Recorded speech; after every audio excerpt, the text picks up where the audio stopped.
અમને માર્યું, લેડીઝને માર્યું, જે ડ્રાઈવર હતા એ ભાઈની આંગળી કાપી નાખી અને લપ કરવા માંડ્યા. જેવી પોલીસનું નામ આવ્યું, પોલીસની ગાડી હોય ને એટલે બધાય જે મારવા હતા બધાય ભાગી ગયા.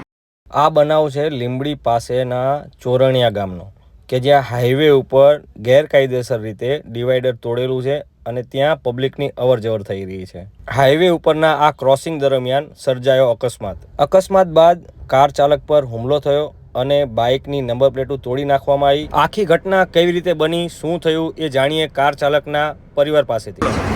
મારું નામ ધોલ મડિયા છે. અમે રાજકોટથી 5 ગાડી કરીને બરોડા ફરવા જતા હતા અને મારી સાથે મારો ભાઈ હતો જે આ ગાડી ચલાવતો હતો, એનું નામ છે અભિષેક મડિયા.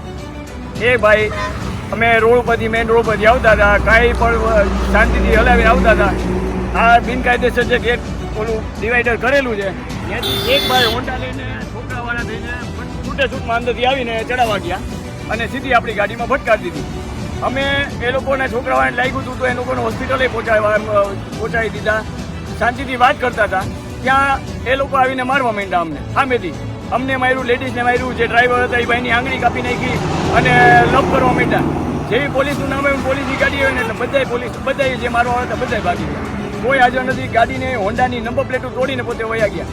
કાંઈ એટલે ખબર ન પડે હોન્ડામાંથી, એટલે પોતાની રીતે બધાય વયા ગયા. હવે અમે આ પોલીસવાળા લઈ ગયા છે પીસીઆરમાં, અમારા જેને આ થયું હતું એ બધાને લઈ ગયા છે અને અમે હવે રાહ જોઈને ઊભા છીએ કે શું થાય છે. હવે આગળ જોઈએ શું થાય છે.